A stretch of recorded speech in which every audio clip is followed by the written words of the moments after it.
Welcome back to the deep dive. Today we are taking an inward journey. We're going to explore the most complex structure known to us, the human brain. Forget your supercomputers. This 3-pound mass is the command center. It takes all this messy data sites, sounds, feelings, and somehow translates it into coherent thought. And memory and action. Yeah. It's truly a marvel of biological engineering. So we've gone through the source material, and our mission today is to give you a kind of shortcut. A real shortcut, yeah. A clear understanding of the brain's, let's say, physical blueprint, its lightning-fast communication system, and the surprising way it manages to run all of reality on a shoestring energy budget. The goal here is to quickly grasp how this one intricate system orchestrates literally everything you feel, think, and do. That's it. Okay, so let's unpack this ultimate machine. When we look at the brain, it's not just one uniform organ, is it? It's more like a highly specialized city of structures. Precisely. And if we want to understand how it works, we have to start with that foundational hardware. Right. If we simplify the physical blueprint, we can, organize the brain into 3 main structural divisions, Yeah. each one with a really distinct management portfolio. So the heavyweight champion, structurally, that's got to be the cerebrum. Without a doubt. It's the largest part, the one that sort of caps everything off. And this is where we place all the advanced high-level functions, right? The things that define human intelligence. That's exactly right. When you think about thinking, problem solving, language, conscious movement, that's all cerebrum territory. Yeah. But what's really fascinating, especially for you, the learner, is that this massive structure isn't monolithic. It's split. It's split, famously, into 2 hemispheres. We hear about this all the time, the left brain versus right brain idea suggests the simple dichotomy. But what do the sources tell us? Are they really that independent? Not at all. They are constantly in communication, but their processing styles are distinct. The left hemisphere, it tends to focus on sequential linear processing. Okay, so like step-by-step logic. Exactly. It's heavily associated with analytical thinking, logical reasoning, and critically language processing, that ability to break information down into discrete, manageable pieces. So if the left hemisphere is the meticulous accountant, what role does the right hemisphere play? The right hemisphere takes the holistic view. It specializes in integrating information. So things like spatial awareness, recognizing patterns, understanding context, Emotional cues, too. and very importantly, processing emotions and all the nonverbal cues of language. It's the constant, balanced interaction between that sequential logic and the holistic understanding that lets us navigate the world. Okay, so moving down from the cerebrum, what's managing the physical coordination of all these voluntary movements?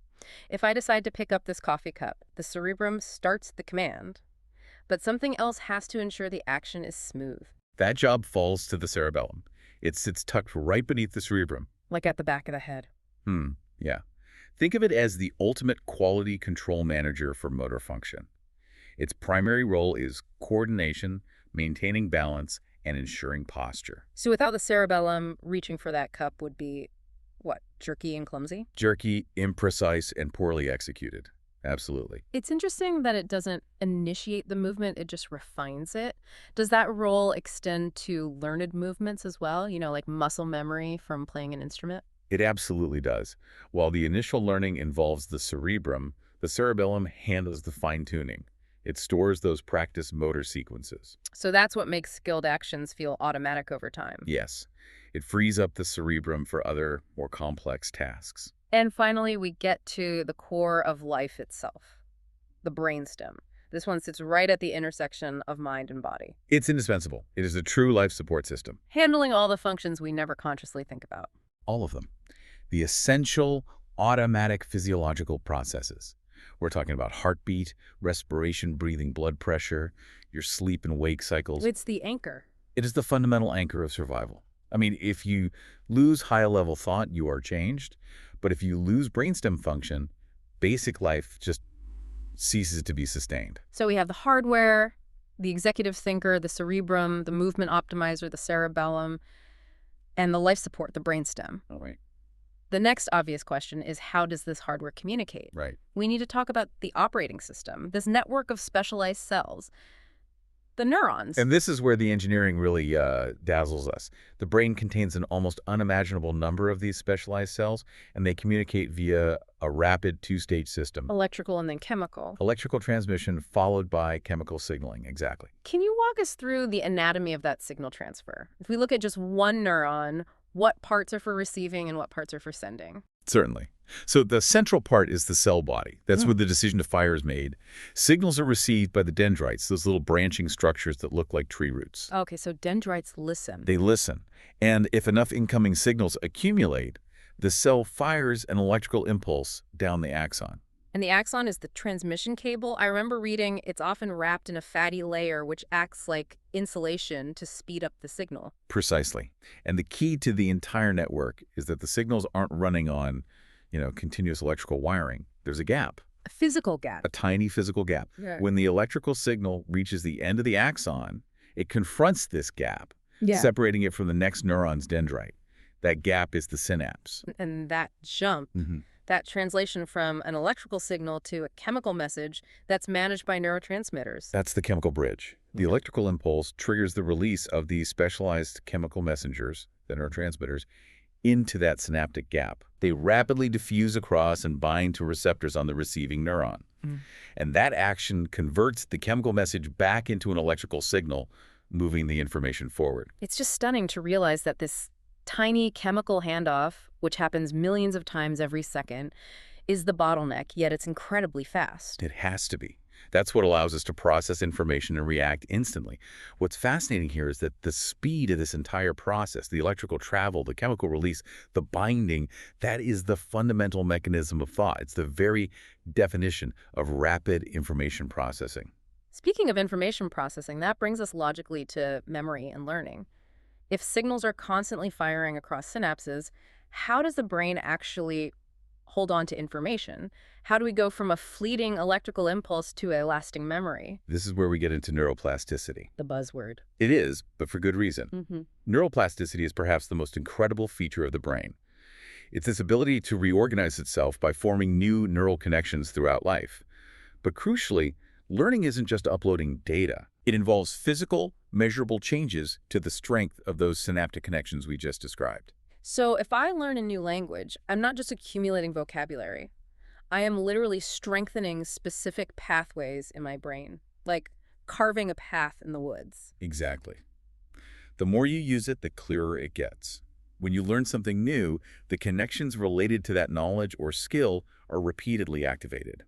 This repetition causes structural and chemical changes at the synapse, making that connection more efficient in the future. So that's what strengthening really means. It gets more efficient. It becomes more efficient. Can you give us a concrete example from the sources? Because it's one thing to say connections get stronger, but what does that mean practically for someone? Okay, take practicing a complex physical skill, like playing the piano. Or even a mental one, like a math problem. Or a difficult math equation, sure. Initially, the process is slow, it's deliberate, it's very energy intensive. But as you practice repeatedly, your brain achieves what scientists call long-term potentiation. The pathways become permanently more responsive. So the signal transmission gets faster. Faster, smoother, and it requires less effort because the neurons are now optimized for that specific task. Your performance improves because the circuitry is fundamentally rewiring itself. Which means every single time we revisit a skill, we are reinforcing that structure. It's the ultimate use it or lose it system built right into our biology. Absolutely. It is the engine of human adaptation. Okay, let's shift gears from learning to, well, to living. We've established the structure, how it communicates, and how it adapts. But what governs our emotional landscape? Those critical split-second decisions. For that, we need to look deep inside the more primal parts of the brain, the limbic system. This is the emotional core? It's the evolutionary core of emotional and motivational control, yes. It's a collection of structures that govern our responses to threat, to reward, to survival. And its influence on decision-making is profound. It often overrides the slower, more logical processes of the prefrontal cortex. Let's break down the key players here because their synergy is fascinating. First up, the amygdala. The amygdala is our primal alarm system. It's responsible for the rapid processing of fear, but also pleasure. The first responder. A perfect way to put it. If you encounter a perceived threat, the amygdala fires instantly, triggering the fight-or-flight response before your conscious mind even fully registers what's happening. It drives immediate emotionally charged reactions. And when the amygdala screams danger, that experience has to be logged for future reference. That's where the hippocampus comes in, right? Precisely. The hippocampus, it's shaped a bit like a seahorse, is the critical structure for memory formation. specifically the consolidation of short-term memories into long-term ones. So they work together. They're a team. If the amygdala registers fear in a new environment, the hippocampus is immediately tasked with cementing the memory of that location or context. Emotion registers, memory is created. And rounding out this trio, we have the hypothalamus. This one sounds like the master regulator of the entire bodily machine. It really is the conductor of the orchestra of survival. The hypothalamus regulates hormonal and bodily functions tied directly to our survival drives: hunger, thirst, sexual arousal, temperature control. Wow. It's the link that ensures the emotional state, driven by the amygdala, is physically supported by the body's resources. It connects our primal fears and desires directly to our physiology. That synergy explains why our most intense emotional experiences are often our most vividly remembered. And if we connect this to the bigger picture, the limbic system, with its rapid emotional responses, often informs the prefrontal cortex, the logical modern part of the brain, about what is important or potentially dangerous. So it heavily influences what we think of as our rational decisions. Highly. Now, all these structures, the cerebrum, the brainstem, the limbic system, they can't just operate independently. They have to be synchronized. How does the brain manage this vast coordination? Through electrical rhythms, those brain waves we hear so much about. Right. These rhythmic electrical oscillations change drastically depending on the brain's functional state. When we're deeply resting in non-REM sleep, the brain tends to produce very slow, high-amplitude patterns. Those are delta waves. Known as delta waves, yes. This is the state of maximum rest and recovery. Conversely, if we are actively solving a complex problem or, engaged in a challenging discussion like this one, the wave patterns are completely different. Totally different. Those are faster rhythms, like beta waves, which are linked directly to active thinking, concentration, problem solving. And when the brain is truly integrating information across wide networks, like solving a sudden complex puzzle, you might see even faster patterns like gamma waves. So this whole spectrum of waves just highlights the incredible efficiency of the brain. It coordinates resources depending on the task. Yes, whether the task demands rest, maintenance, or high-level intellectual output. And that efficiency brings us to maybe the most mind-bending fact in your source material, the paradox of the brain's metabolism. It is a striking statistic. For all this incredible complexity, the constant rewiring, the rapid signaling, the continuous monitoring of the body, how much energy does this organ actually demand? Well, this raises a critical question about scale versus demand. The brain, on average, accounts for only about 2% of the body's total mass. 2%. That's negligible in terms of weight. Yeah. That's kill. The source material says it consumes about 20% of the body's entire energy supply. 20%. 20%. That is an astounding disproportion. It is the metabolic cost of complexity. Right. While it only accounts for 2% of the weight, it utilizes 20% of the oxygen and calories. That's why thinking hard is so tiring. That's why. This intense concentration of energy consumption is what allows us to perform extremely complex mental tasks, to synthesize information, create plans, execute movements, without completely exhausting the physical body.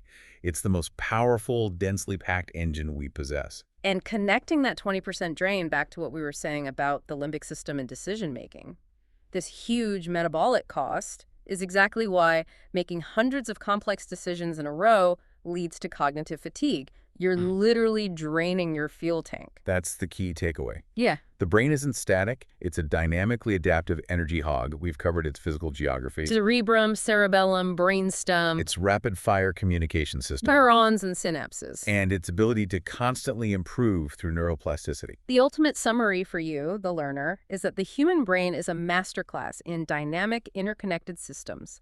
It manages lightning-fast information processing, flawlessly controls survival functions, and critically, maintains this profound capacity to physically adapt and learn throughout your entire life. It is complex, incredibly demanding, and brilliantly efficient all at once. Absolutely. It's incredible how much ground we can cover in a single deep dive, from the physical structure all the way down to that chemical jump across the synapse. Indeed. Before we wrap up, we want to leave you with one final thought to consider, building on this idea of dynamic efficiency and energy demand. If the brain is constantly strengthening or forming new connections through neuroplasticity while consuming 20% of the body's energy, a cost that leads directly to cognitive fatigue, How does understanding this massive metabolic process change how you structure your daily learning schedule? Or perhaps even more critically. How you prioritize and manage your recovery time? Think about how optimizing your rest directly fuels your ability to rewire. That's the real challenge, managing the cost of complexity. Thanks for joining us for the deep dive into the working principles of the human brain. We hope this has given you a fresh perspective on the engine that controls your universe. We'll catch you next time.